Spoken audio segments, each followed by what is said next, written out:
एक उद्देश्य से भरा जीवन, इसका मतलब क्या है असल में? आज हम एक ऐसे ही रास्ते को समझने की कोशिश करेंगे जिसका नाम है साधना मार्ग। ये एक ऐसा फ्रेमवर्क है जो हमें इसी गहरे सवाल का जवाब खोजने में मदद करता है। देखिए, जीवन को एक सफर की तरह तो कई लोग देखते हैं, लेकिन सवाल यह है कि इस सफर का रास्ता कैसा हो। साधना मार्ग असल में हमें इसी सफर का एक नक्शा देता है। एक ऐसा नक्शा जो हमें खुद को बेहतर ढंग से समझने की इस यात्रा पे गाइड करता है। तो ये साधना मार्ग है क्या? बिल्कुल सीधे सरल शब्दों में कहें तो अभ्यास का रास्ता। इसे एक तरह की गाइड बुक समझिए, लेकिन ये बाहर की दुनिया के लिए नहीं, बल्कि हमारे अपने अंदर की दुनिया के लिए है। ये हमें सिखाता है कि हम अपने मन और अपनी भावनाओं को कैसे विकसित करें। अब यह एक मजेदार बात है। ये कोई एक सीधी सपाट सड़क नहीं है जिस पे बस चलते जाना है। नहीं, ये असल में 4 अलग-अलग रास्तों से मिलकर बना है। और कमाल की बात यह है कि ये चारों रास्ते एक दूसरे से जुड़े हुए हैं। तो चलिए एक-एक करके इन चारों को देखते हैं।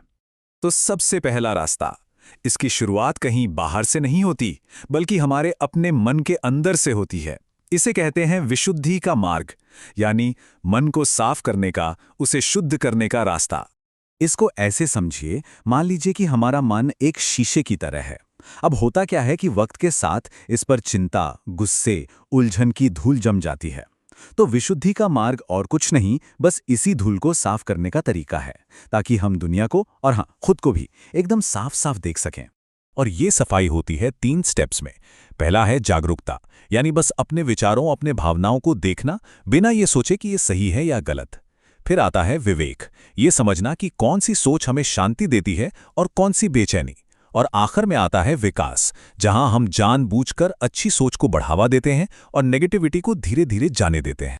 अच्छा, मन तो साफ हो गया, पर इसका फायदा क्या अगर इसका असर हमारे कामों में, हमारी जिंदगी में ना दिखे, है कि नहीं?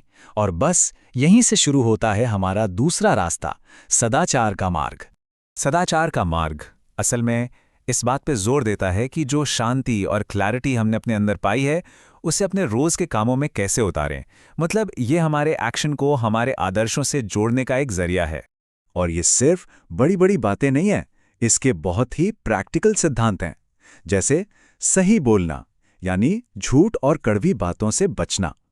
सही कर्म करना, यानी किसी को नुकसान न पहुंचाना। ये सिद्धांत एक तरह से हमारी नैतिक बुनियाद बनाते हैं, ताकि हमारे काम हमारे आसपास एक अच्छा माहौल बनाएं। ठीक है, तो मन साफ हो गया, काम भी अच्छे होने लगे। लेकिन क्या इन सब बातों को बस मान लिया जाए या फिर इन्हें खुद अनुभव करके देखा जाए? हमारा तीसरा मार्ग हमें थ्योरी से आगे ले जाता है और सीधे एक्सपीरियंस पर जोर देता है। इसे कहते हैं प्रत्यक्ष आचरण का मार्ग। मतलब यहाँ ज्ञान आपको किताबों से या किसी के बताने से नहीं मिलता। नहीं नहीं, यहाँ ज्ञान मिलता है सीधे अपने अनुभव से। मेडिटेशन जैसी तकनीकों के जरिए खुद से सवाल पूछकर। ये असल में किसी बात को सिर्फ सुनने से लेकर उसे सच में जानने तक का सफर है। लेकिन सोचिए, जब ये अनुभव वाला रास्ता मुश्किल लगने लगे या जब मेहनत करने पर भी तुरंत कोई नतीजा न दिखे, तब क्या? यहीं पर हमारा चौथा रास्ता काम आता है, श्रद्धा का मार्ग, यानी विश्वास और भरोसे का रास्ता। हाँ, पर एक बात साफ कर दो, ये अंधविश्वास बिल्कुल नहीं है। ये गहरा भरोसा है इस बात पर कि हाँ, ये रास्ता सही है और हम इस पर चल सकते हैं। और जानते हैं, यही भरोसा हमें तब ताकत देता है जब मन में शक के बादल छा जाते हैं या जब लगता है कि बस अब और आगे नहीं बढ़ा जाएगा। एक बहुत ही खूबसूरत बात कही गई है इसके बारे में। श्रद्धा वो हाथ है जो रोशनी तक पहुंचता है इससे पहले कि आंखें उसे देख पाएं। क्या बात है!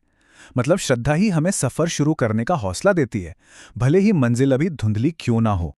तो एक तरफ है प्रत्यक्ष अनुभव और दूसरी तरफ है श्रद्धा। एक तरह से कहें तो ये दिमाग और दिल की तरह है, जो साथ मिलकर काम करते हैं। दिमाग कहता है मुझे सबूत दो, मुझे खुद महसूस करना है। और दिल कहता है कोई बात नहीं, मुझे भरोसा है, चलो शुरू करते हैं। सोचिए, एक के बिना दूसरा कितना अधूरा है। तो हमने 4 अलग अलग रास्ते देखे, मन की सफाई, अच्छे काम, सीधा अनुभव और विश्वास। लेकिन सवाल यह है कि ये चारों अलग अलग टुकड़े मिलकर एक पूरी तस्वीर, एक पूरी यात्रा कैसे बनाते हैं। और ये तस्वीर हमें यही दिखाती है। अभ्यास का जो पूरा रास्ता है वो इन्हीं 4 हिस्सों से मिलकर बना है। और देखिए, चारों बराबर के जरूरी हैं, 25-25%। इसका मतलब है कि अगर एक भी हिस्सा कमजोर पड़ा तो हमारी पूरी यात्रा अधूरी रह जाएगी। और एक बात जो समझना बहुत जरूरी है, ये कोई सीढ़ी नहीं है कि एक के बाद दूसरा कदम लेना है। नहीं, ये तो धागों की तरह हैं जो आपस में गुंथे हुए हैं। जैसे जब हम अच्छे काम करते हैं तो हमारा विश्वास और मजबूत होता है, और जब मन शांत और साफ होता है तो अनुभव और भी गहरा होता है। सब कुछ एक दूसरे से जुड़ा है। तो आखिर में ये सफर हमें एक बड़े ही दिलचस्प सवाल पर लाकर खड़ा कर देता है। अगर ये रास्ता हमारे विश्वास, हमारे कर्म और हमारे विचारों का एक संगम है, तो ये यात्रा असल में शुरू होती कहाँ से है?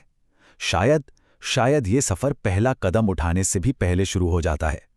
उस एक लम्हे में जब हम बस चलने का इरादा कर लेते हैं।